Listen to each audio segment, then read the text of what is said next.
Welcome everyone to today's webinar.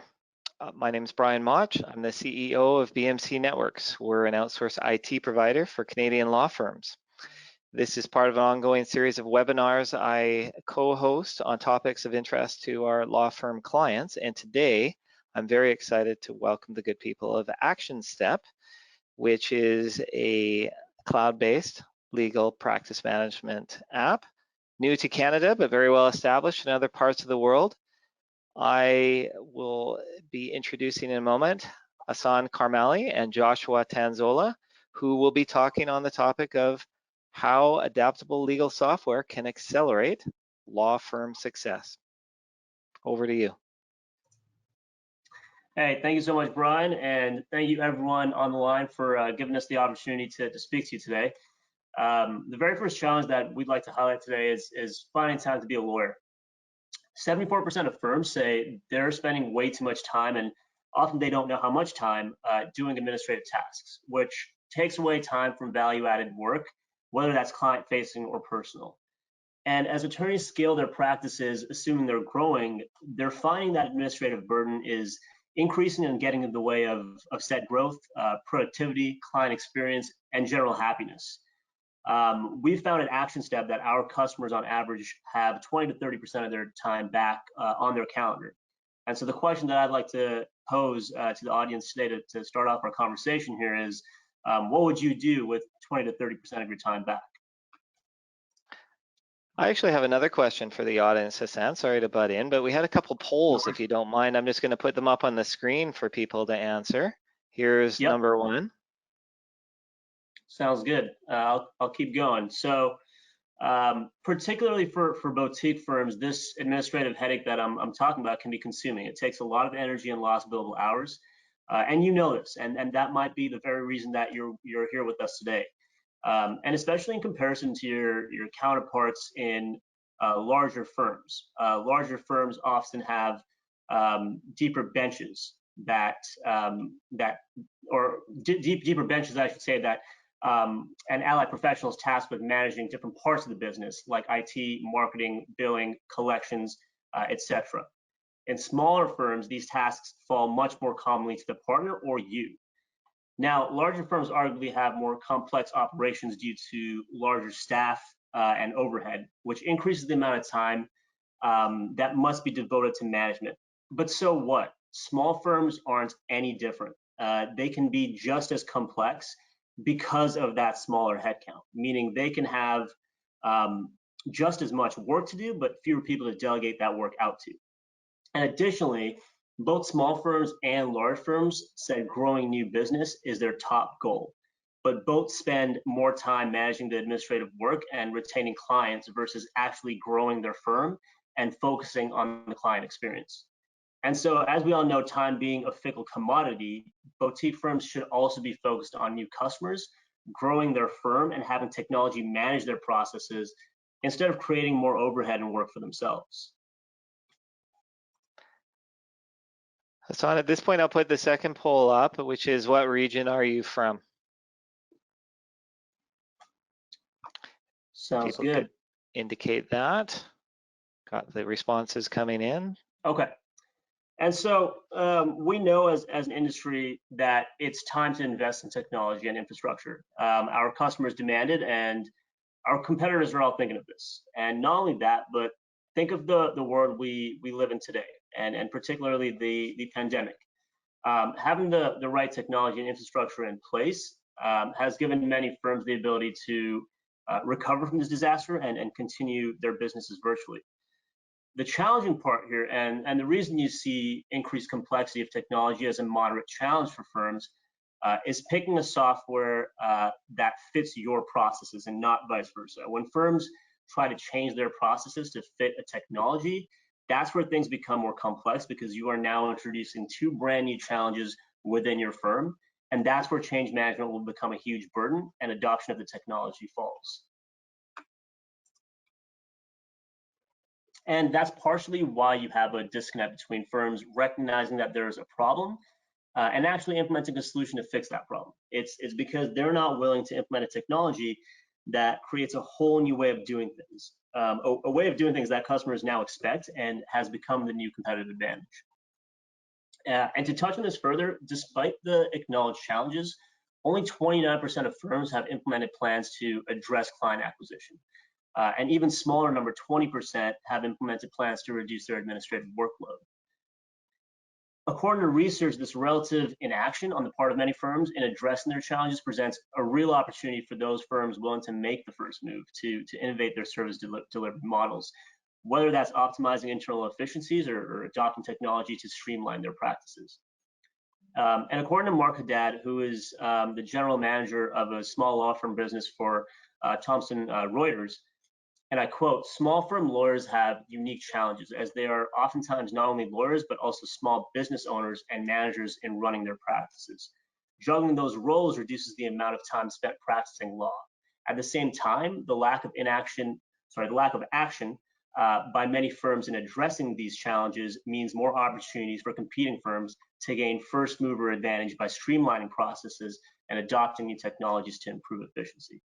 End quote. So in other words, doing nothing should not be an option here, as it will only exacerbate the problem and strengthen your competition. And instead of thinking of this as a huge change within your firm, I challenge you all to look at this as an investment in your firm. And the key here is not to invest in a technology solution, but instead a technology partner that will collaborate with you to really make sure that their technology fits your exact processes. So that the change doesn't have to be this big, scary thing that becomes a risk for your firm. I'm now going to hand it over to Josh to really dig into and discuss how to solve for some of these challenges and accelerate firm success. Awesome. Thanks, Hassan. Great job. Hey, everybody, let's move right to slide 9 there. Hassan, thank you. Everybody, sure. Thanks so much for joining us today. I really appreciate you taking some time out of your schedules to talk to us. And hope you're all keeping well and staying safe. In this session, I'm going to cover why we focus on great customer experience and then highlight 4 key areas, pillars of client experience, in my opinion. And remember, you're a consumer too.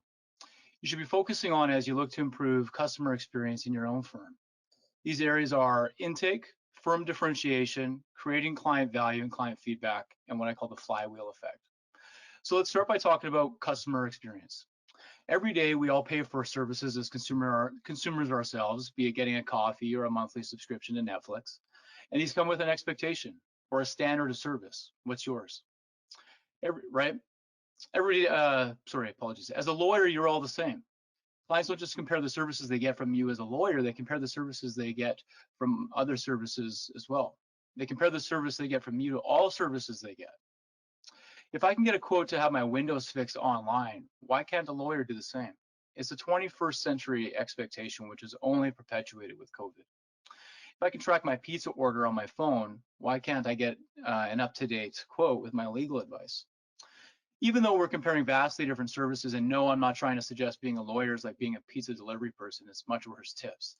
Consumers have built up an expectation of what good service looks like, and more specifically, what good looks like. An unfair advantage to those wanting to deliver exceptional customer experience.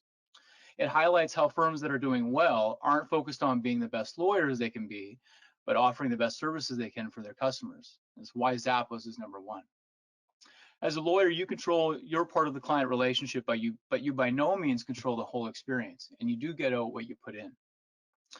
What I'd like to do today is give you some examples on how to help you change and improve the way clients interact with your firm and how your firm operates, resulting in exceptional client experiences and productivity improvements. Win-win. Let's start with client intake. Your differentiator, i.e. the competitive edge. And it starts before you even meet your client. It's the first experience, a first impression, and we all know we don't get 2 of those. Think about how much the client may learn about your firm before you even speak with the firm for the first time. They may have seen your advertising, visited your website, read a review, or etc. Their experience could include multiple small first impressions that accumulate into their first experience with you and your firm. When was the last time you researched something and did or didn't make a decision based on your experience? Your clients and your potential clients have been affected by your firm history, by word of mouth, by your website, and this is the start, in some cases, the end of the customer's journey with you and your firm. And are you tracking that, those bounce rates from your site? Using these channels to set the expectation and tone for what to expect in your firm is vital, mission critical. If the client's first inquiry isn't likely to be responded until the next day, let them know, inform them. Most firms don't reply within 48 hours yet struggle for new business. The irony. If you know certain documents are required for a certain inquiry to move forward, request them as part of the client onboarding and do so in a portal that enables them. Intake is considering the channels that you engage your customers through and then considering how those communications make you different. Do you have intake on your website? Have you tried filling it out? What did you think? How did you feel? Using social proof like highlighting customer reviews is a common strategy, or including video testimonials. They validate the client experience you're building, and what they really highlight is what it's like to do business with you and work with your firm. And at the end of the day, clients pick and stay with firms because of the services they receive. Differentiation, i.e. process your secret sauce. Let's say with workflow, an action step. Once a client has submitted a request to your firm, your workflow can kick off a series of events mapped out based on practice area to ensure a powerful client experience. What do I mean? Automated welcome emails or alerts and tasks automatically set for your team. No guesswork.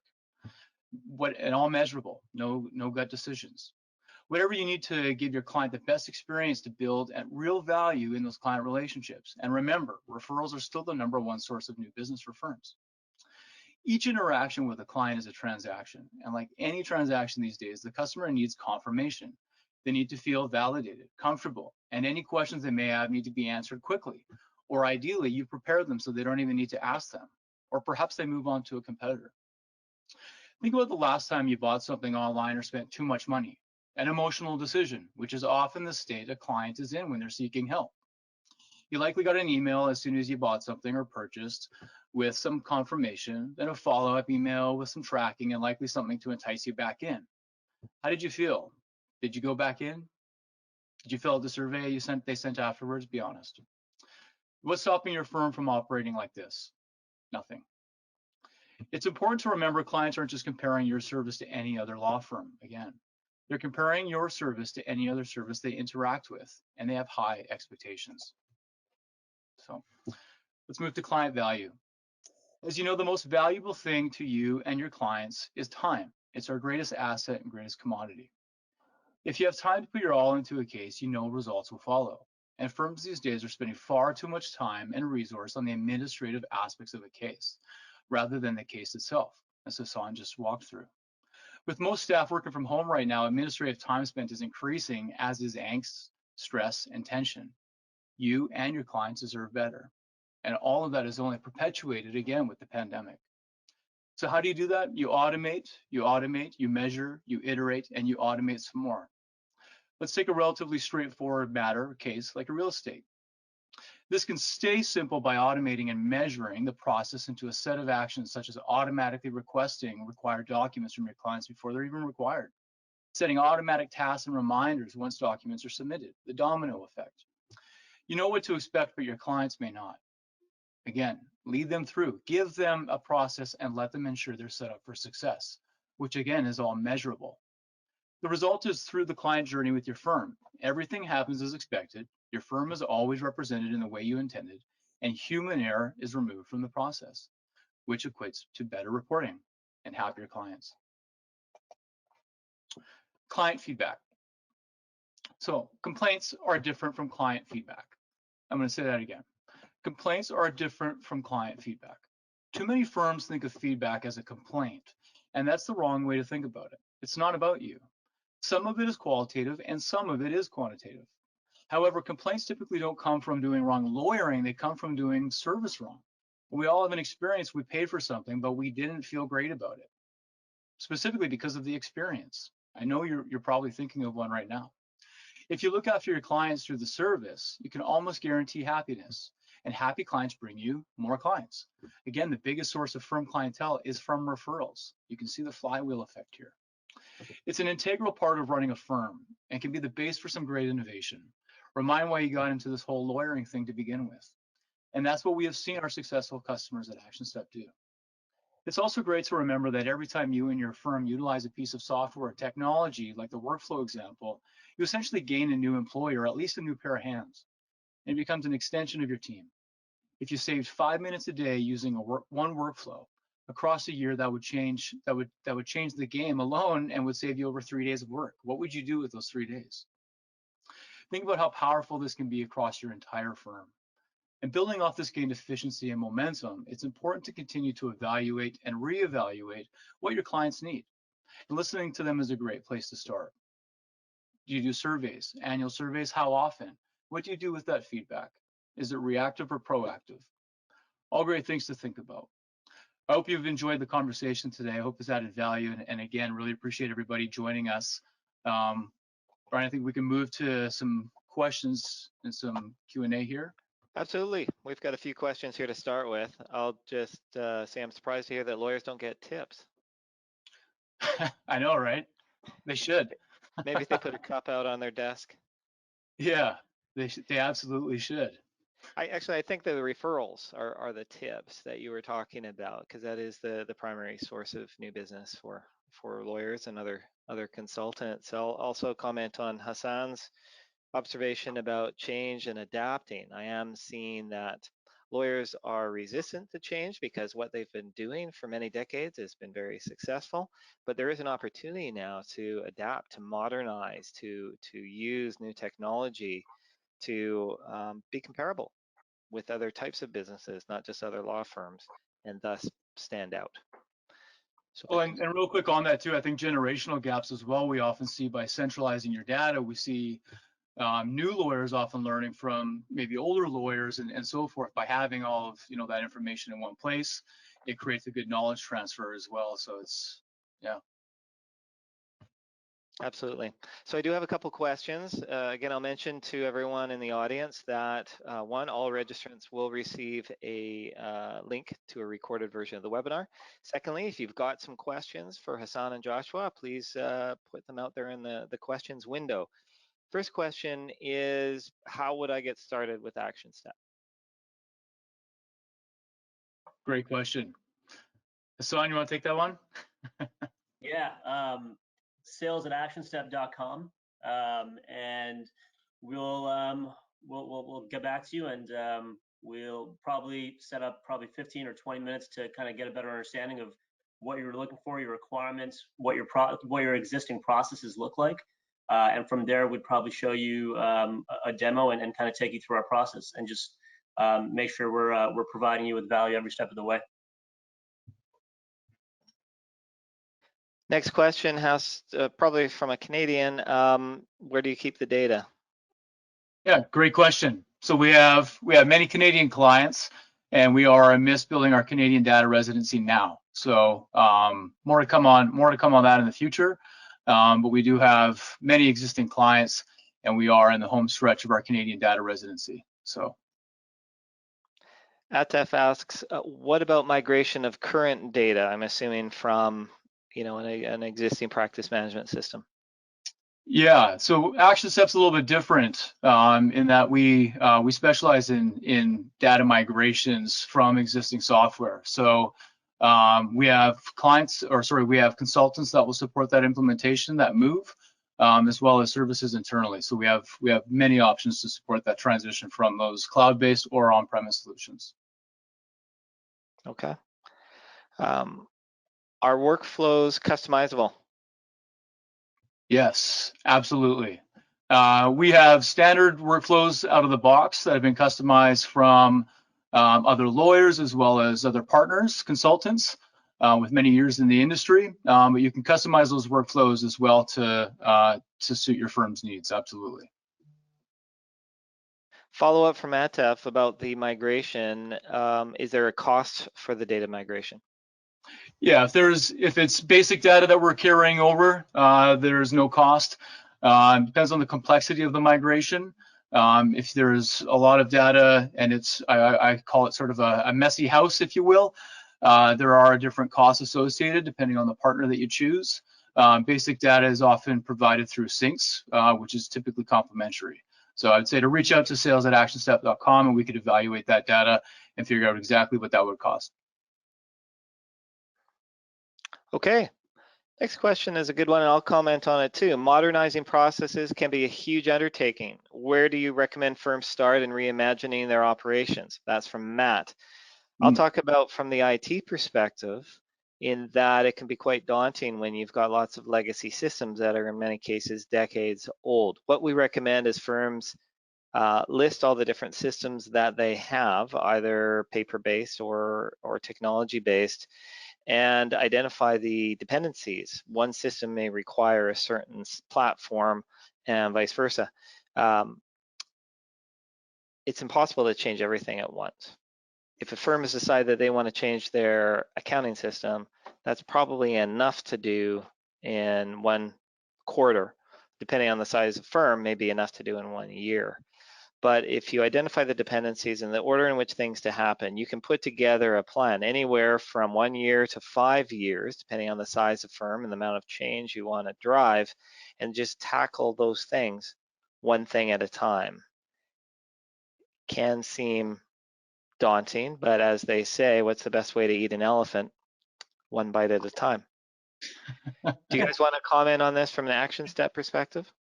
Yeah, I think you said it, so I'll let you jump in there, but I think you said it well. It's just understanding, the current inputs and outputs, appetite for change, because it certainly doesn't all have to happen at once, right? But knowing where the priority is and starting there, I'd say for more often than not, I typically see that start with, main practice areas, just with intake. Is typically a good place to take that first. But Hassan, anything you wanted to add to that? Yeah, just to emphasize the crawl, walk, run approach we take. We're not gonna. You don't have to bite more than you can chew. We're there with you to kind of implement a process that really fits your needs, so you can kind of grow into the technology as you progress. Excellent. Nice. Well, that's all the questions we have. I want to thank Hassan and Joshua from the Action Step team for presenting today. I think this is an exciting new cloud-based application that Canadian law firms should be taking a look at and evaluating compared to the other options that are out there. So thanks again for tuning in. Again, I'm Brian Mach from BMC Networks. If you're interested in tuning in for future webinars that we host, please let me know. You'll be receiving a follow-up email with information on that. Thanks again, everyone. Hope everyone has a great day. Thank you so much for the opportunity. Thank you. Take care. Bye. Bye, everyone.